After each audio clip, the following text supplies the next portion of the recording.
जय हिंद बच्चों, सीधा मुद्दा।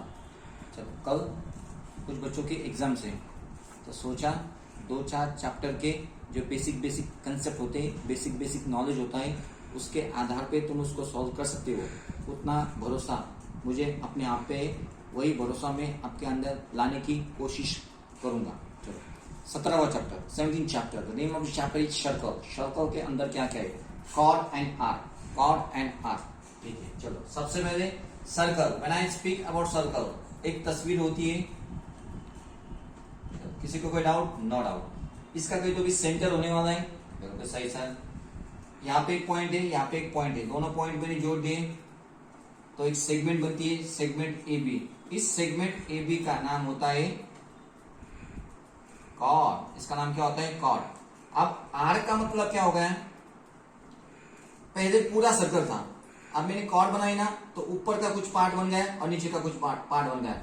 वो पार्ट किसके बीच में? यहां से एक स्टार्ट हो गया कर्व। ये जो कर्व है यहां से लेके यहां तक, इसे कहते हैं आर्क। वैसे ही नीचे एक आर्क है, यहां से लेके आर्क, इसे कहते हैं आर्क, इसे भी कहते हैं आर्क। सर दोनों भी आर्क क्या? हाँ, पर एक छोटा एक बड़ा है। हाँ रहने दो ना, छोटा बड़ा भी है। जो छोटा आर्क है उसका नाम होता है माइनर आर्क, और जो बड़ा होता है उसका नाम होता है मेजर आर्क। बस इतना ही सर, इतना ही ध्यान में रखने का है। फिर क्या है? Property of a chord of a circle. Property of a chord of a circle क्या है? The perpendicular drawn from the centre of the circle to the chord bisect the chord. Perpendicular drawn property, इसको आपको याद करना पड़ेगा। एक circle, ठीक है, सेंटर एक कॉर्ड, जैसे कि ए बी एक कॉर्ड है, यहाँ पे सेंटर है। अब प्रॉपर्टी क्या है? Perpendicular drawn from centre of the circle to the chord. Perpendicular drawn from centre of the circle to the chord. Chord की तरफ मैंने एक परपेंडिकुलर सेगमेंट बना दी, ओडी। कहां से? सेंटर से। तो क्या हुआ? एडी और बीडी का मेजर दो इक्वल पार्ट में डिवाइड होता है। अब इस प्रॉपर्टी का यूज कब होता है? जैसे कि मेरे पास एक सर्कल है, ठीक है, आपको दिया, इसका सेंटर के दो भी एम एन एक कॉर्ड है, यहां से मैंने एक परपेंडिकुलर ड्रॉ की, जैसे कि ओ और पी, और एम एन कितना है? 16 सेंटीमीटर। और पूछा एम पी कितना है, नहीं तो पूछा एन पी कितना है। एक तो इधर का पूछेंगे, नहीं तो इधर का पूछेंगे। उस समय पे ज्यादा सोचने का नहीं, सीधी प्रॉपर्टी लिख देने की। Perpendicular drawn from centre of the circle to the chord bisect the chord. अगर इसका एम एन 16 है तो एम पी कितना होने वाला है? आधा। किसका आधा? 16 का। 2 1 2, 2 8 16। तो यहाँ पे आ गया 8, यहाँ पे आ गया 8। बस इतना ही इसका इस्तेमाल है। दूसरी प्रॉपर्टी क्या है? The segment joining the centre of circle and mid point of a chord is perpendicular to the chord. दूसरी प्रॉपर्टी, जैसे कि एक सर्कल है, इसका सेंटर सीडी एक कॉर्ड है, जैसे एम एक मिड पॉइंट है। एम किसका मिड पॉइंट है? आप सीडी का मिड पॉइंट एम है, दिया है। अगर मैंने सर्कल के सेंटर को और कॉर्ड के मिड पॉइंट को ज्वाइन किया तो यहाँ पे जो एंगल बनता है वो एंगल हमेशा 90 का ही होता है। रीजन क्या है? Segment joining centre of the circle and mid point of the chord is perpendicular to the chord. आपको याद रखना पड़ेगा। फिर इससे फायदा क्या होता है? जैसे कि यहां से यहां तक डिस्टेंस आपको दिया। चलो एक एग्जांपल देता मैं, तुमको एक एग्जांपल देता तो आपकी आइडिया क्लियर हो जाएंगे। बस वैल्यू चेंज होने वाली है, ठीक है। एक सेंटर, एक कॉर्ड है, जैसे कि कॉर्ड ए बी, ठीक है। यहां से यहां तक एक परपेंडिकुलर ड्रॉ की मैंने, ठीक है, ओ सी, ठीक है। और क्या दिया? रेडियस ऑफ द सर्कल दिया आपको, जैसे कि 10 centimetre. Radius of the circle is 10 centimetre given है, ठीक है। कॉर्ड ए बी का भी दिया है, समझो 16 सेंटीमीटर। और क्या पूछा? Find the distance of the chord, find the distance of the chord from the centre. यहाँ सेंटर से लेके यहाँ तक कितनी दूरी है वो हमें ढूंढनी है, ठीक है। तो सबसे पहले हम लिखेंगे क्या?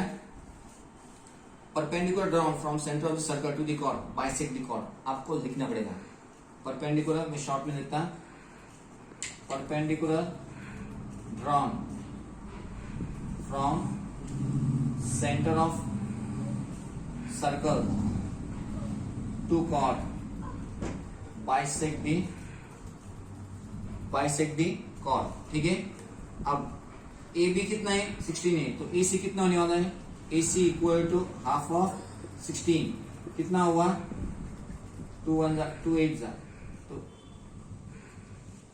इस हाँ A C equal to 8 centimetre. कैसे आया, A C equal to half of A B, चलो मैं सीधा लिख देता, A C equal to half of A B, कहां से, परपेंडिकुलर राउंड from centre of circle to the chord bisect the chord, A C equal to half into A B कितना है 16, तो ए सी कितना आ गया 2 8 आ गया, ए सी कितना है 8। अब ओ सी ढूंढना है, तो हमें दिखना पड़ेगा क्या, in triangle AOC, in triangle AOC क्या,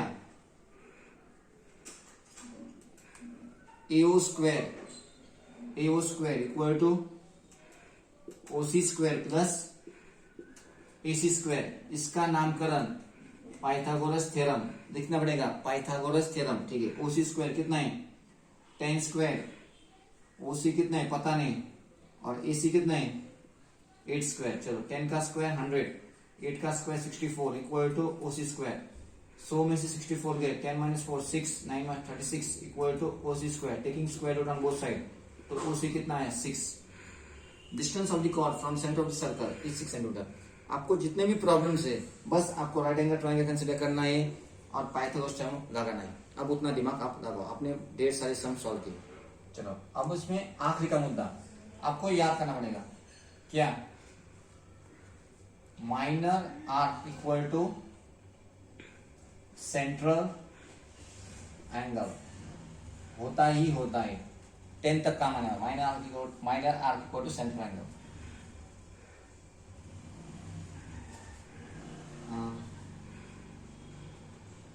एक आर्क दिखाई दिया आपको ए सी बी, अगर इसके साथ में उसको कंपेयर करो तो ये क्या होगा, माइनर छोटा होगा और ये बचा हुआ है बड़ा आर्क, ठीक है। सेंट्रल एक एंगल दिखाई दिया आपको, एंगल ए ओ बी एक एंगल है, पर कहां पे बना, at the centre of the circle, तो मैं कहूंगा कि angle A O B is equal to central angle, और arc A C B equal to minor arc. इससे पहले मैंने क्या लिखा, minor arc equal to central angle. चलो इस तस्वीर को मैंने लिखा तो समझ में आ गया, A C B minor arc है, minor arc A C B equal to central angle, central angle कौन सा है, एंगल ए ओ बी। इसके आधार पे इनको 17.2 सॉल्व करनी, बस आपको पता होना चाहिए। 16 चैप्टर पूरा फॉर्मूला बेस है। अब क्या है, surface area and volume, surface area and volume solid object होने वाले हैं। कौन कौन से ऑब्जेक्ट होने वाले हैं, एक तो क्यूबाइड हम सीखने वाले हैं, क्यूब एंड सिलेंडर, इस चैप्टर में बस इतना ही सीखने वाले हैं। आगे हम सीखेंगे स्फीयर, हेमिस्फीयर क्या है वो 9th 10th में सीखेंगे, पर स्टार्टिंग यही से होती है, cuboid cube and cylinder, it's a basic, ठीक है। क्यूबाइड तो तस्वीर आपके सामने आनी चाहिए, हाँ सर, मैच बॉक्स का एक एग्जाम्पल दिया, तस्वीर सामने आ गई, वो जो मैच स्टिक है that is the example of cuboid. Cuboid कुछ इस तरह से होता है, इसे कहेंगे हम लेंथ, इसे कहेंगे हम हाइट, और इसे कहेंगे हम ब्रेथ। इसमें तीनों डायमेंशंस अलग अलग होते हैं, तीनों L, B and H, it's a 3 dimensional figure. अब क्या पूछेंगे, total surface area T, total surface area of cuboid equal to twice LB plus BH plus HL। कितने डायमेंशन से, 3, LBH। फॉर्मूला कैसे याद रखने का, 2 लेना ब्रैकेट, फिर L इंटू बी, इन दोनों का मल्टीप्लिकेशन L इंटू बी, फिर B into H, B into H, और फिर पहला और आखिरी का L इंटू एच। फॉर्मूला याद किया तो वेल एंड गुड, नहीं किया तो कुछ तरीका ध्यान रखो। फिर vertical surface area of cuboid, vertical वो तो बस स्टैंडिंग फेसेस, सामने वाला पीछे वाला इधर का इधर का। टोटल सरफेस में क्या आता है, नीचे का भी आता है और ऊपर का भी आता है, पर इन केस ऑफ वर्टिकल बस स्टैंडिंग फेस, सामने वाला इसके पीछे वाला, इधर का 4 फेस आते हैं। तो formula twice L plus B into H. कहां से आया, किधर से आया, फिलहाल दिमाग लगाओ मत, कल एग्जाम में फॉर्मूला याद करो, ठीक है। फिर आएगा volume, volume of cuboid equal to L into B into H. बस 3 फॉर्मूला का गेम है। क्यूबाइड पे कैसे भी समान दो, खल्लास उसका नाम, आना ही आना है। हाँ, आगे चल के आपको मल्टीप्लिकेशन, एडिशन, सब्ट्रैक्शन नहीं आ रहा तो बस मैं कुछ नहीं कर सकता उसके लिए। जितना मेरे हाथ में उतना मैं आपको दिखा रहा, समझाने की कोशिश कर रहा हूं। चलो, इसके बाद है क्यूब। क्यूब क्यूब का एग्जांपल डाइस, जो छोटे बच्चे खेलते हैं क्यूब, एक कलर जैसे बनाने के, व्हाइट व्हाइट रेड है, that is also example of cube. घुमाते नहीं क्या वो, सांप सीढ़ी खेलते, 3 per day, 2 per day, 5 per day, that is also example of cube. Cube में क्या होता है, तीनों डायमेंशन, 3 डायमेंशंस, जैसे कि लेंथ, ब्रेथ एंड हाइट, तीनों भी क्या होते हैं, सेम होते हैं। वेराइज इन क्यूबाइड तीनों अलग अलग होते हैं, यहाँ पे तीनों भी सेम होते हैं। अगर है लेंथ L है तो हाइट भी कितनी होने वाली, लेंथ इतनी होने वाली है, और जो ब्रेथ है वो भी कितनी होने वाली, length 2 centimetre, 2 centimetre, 2 centimetre, 5 centimetre, 5 centimetre, 5 centimetre, जो भी है सब सेम होने वाला है। चलो ठीक है। इसमें भी क्या है, total surface area of cube, T का मतलब total surface area of cube क्या है, टोटल 6 इंटू साइड स्क्वायर, आपको साइड दी जाएंगे, डरो मत। फिर vertical surface area of cube 4 into side square, दिमाग लगाओ मत, इसका प्रूफ मैं आपको दे सकता हूं पर फिलहाल टाइम नहीं है। जिसको पूछना है एग्जाम होने के बाद पूछे, छुट्टियों में कोई दिक्कत नहीं आपको। Vertical surface area of cube 4 into side square, और फिर volume, volume of cube equal to side cube. इधर भी 3 फॉर्मूले थे, इसमें क्यूबाइड में, क्यूब में भी 3 है, पर देखो इधर अलग थे, इधर अलग थे। इसमें सब सेम होता है, इसे साइड का square, 4 into side square, side cube. इसके बारे में, क्यूब के बारे में। चलो, सिलेंडर, सिलेंडर की तस्वीर कुछ ऐसी होती है,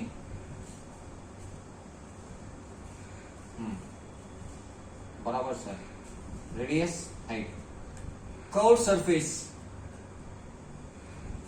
curve surface area of cylinder 2 pi RH। Curve surface area of cylinder कितना होगा, 2 पाई RH। फिर टोटल, इसको याद करना पड़ेगा, total surface area of cylinder. Curve में तो आ गया 2 पाई, टोटल में ऊपर का सर्कल, नीचे का सर्कल। चलो ठीक है, total surface area of cylinder, उसमें कर्व सरफेस भी आने वाला है 2 पाई RH, प्लस ऊपर क्या है, circle, area of circle pi R square. जितनी एरिया ऊपर है उतनी एरिया नीचे, तो मैं यहाँ पे क्या लू, 2 क्यों सर, नीचे का सर्कल, ऊपर का सर्कल, 2 सर्कल है तो 2 से मल्टीप्लाई कर दो। अब दोनों में कॉमन क्या आ रहा है, 2 पाई R, यहाँ पे H बचा, यहाँ पे R बचा। तो आगे चल के total surface area of cylinder formula क्या देखेंगे, 2 पाई R bracket R plus H। Curve surface area of cylinder 2 pi R H। आपको पाई दिया जाएगा, R भी दिया जाएगा, पूछेंगे H निकालो, नहीं तो आपको पाई दिया जाएगा, H दिया जाएगा, R निकालो। सेम, एक अननोन, 3 अननोन है, पाई दिया जाएगा 3.14, नहीं तो 22/7। वैल्यू पुट करनी, फॉर्मूला दिमाग में फिट करो, दिमाग काम करेगा। जब फॉर्मूले से पता नहीं तो दिक्कत आ रही है। बात समझ में आ रही तो फॉर्मूला याद करो। और आखिरी का volume of, cylinder pi R square H। Formula याद करो, एग्जाम में आपको सब कुछ दिया जाएगा, वैल्यू उठाने की, सम सॉल्व करने की। जब फॉर्मूले पता नहीं, सब गिवन है, R की वैल्यू गिवन है, H की वैल्यू गिवन है, पर कहाँ पे पुट करने की याद नहीं आ रहा तो दिक्कत होती है, फिर बुद्धि काम करना बंद कर देती है। और हम इतने छोटे भी नहीं कि हमें सब सॉल्व करके दे, थोड़ी सी हिंट मिल गई, फॉर्मूला याद आ गया, दिमाग लगा सकते हैं। जिंदा दिमाग है, 8th स्टैंडर्ड के बच्चे काफी तेज है। चलो अब बात करेंगे एरिया। अब एरिया ऑफ ट्राइंगल अगर मैं बात करूं, एरिया ऑफ ट्राइंगल तो मेरे को सिखाएगा half into base into height, ये तो फॉर्मूला जनरल, ठीक है। Area of square, area of square equal to formula क्या है, side square. Area of rectangle, area of rectangle length into breadth. बचपन से सीखते हैं हम, 4th 5th 6th 7th वो बाई सिखाती है, हम भी ध्यान देते। अब सर आए चिल्लान दो, पर जो काम की चीज है उसको उठाओ, ठीक है। और एक area of triangle half into base into height, square, rectangle. फिर अभी बुक में दिया area of parallelogram equal to base into height, and area of rhombus equal to half into product of its diagonal d1 into d2। इस short में फिर d1 into d2 formula याद करो, पूरा का पूरा चैप्टर आपको समझ में आ जाएगा। अब एरिया ऑफ ट्राइंगल, एरिया और एक area of trapezium, area of trapezium equal to half sum of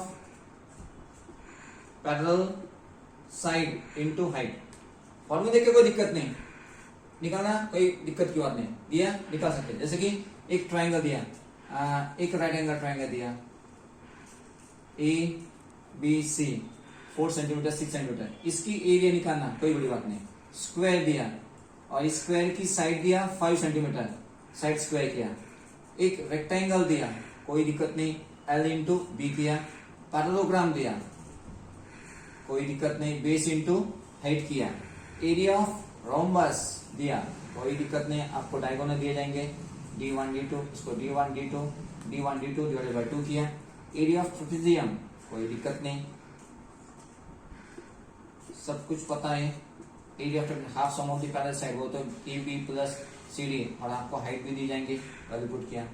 फिर सर चैप्टर आया क्यों, आया ना, अगर अब तक सीधा था एरिया ऑफ ट्रेपेजियम निकालो। इस चैप्टर में क्या किया उन्होंने, जैसे कि एक ट्रायंगल दिया, इसकी साइड 3 सेंटीमीटर, इसकी 5 सेंटीमीटर और इसकी 7 सेंटीमीटर, और कह दिया find the area of triangle. पता क्या है, half into base into height, और या तीनों की तीनों साइड्स पता है। तो क्या करने का, ऐसे समय में हम इसकी एरिया निकालते हैं। Area of triangle equal to under root S minus A, S minus B और S minus C। Sir S क्या है, सेमी पेरीमीटर, वो कैसे निकालते, A plus B plus C upon 2। ये जो तीनों साइड से A B C 3 plus 5 plus 7 upon 2 करने का, S की वैल्यू आ गई। फिर S माइनस A, इसको A पकड़ो, इसको B पकड़ो, इसको C पकड़ो, इसके अंदर पुट कर दो। और एक खासियत क्या है, एरिया ऑफ ट्रेपेजियम। अब अगर मेरे पास ऐसा क्वाड्रिलेटरल है, कोई तो भी ऐसा, इसकी एरिया निकाल लो, बड़ी दिक्कत की बात है। तो ऐसे समय में हम क्या करते हैं, इसको मैंने डिवाइड किया एक ट्राइंगल में जो पॉसिबल है, इसको मैंने डिवाइड किया दूसरे ट्राइंगल में, और यहाँ पे मैंने एक तो ट्रेपेजियम होता है तो ट्रेपेजियम देखता हो, नहीं होता है तो फिर से मैंने इसको डिवाइड किया। ये तीसरा ट्राइंगल और ये चौथा ट्राइंगल। जब मैंने उस क्वाड्रिलेटरल को 4 ट्राइंगल में डिवाइड किया और इसकी एरिया निकाली, इसकी एरिया निकाली, इसकी एरिया निकाली, इसकी एरिया निकाली, चारों की भी एरिया निकाली और ऐड कर दिया, तो अपने आप किसकी एरिया आ गई, जो मेरे पास क्वाड्रिलेटरल था बाहर का, चाहे वो पेंटागन हो, हेक्सागन हो, कुछ भी हो, उसकी एरिया आ गई। ठीक है, फिलहाल राइट नाउ ओके।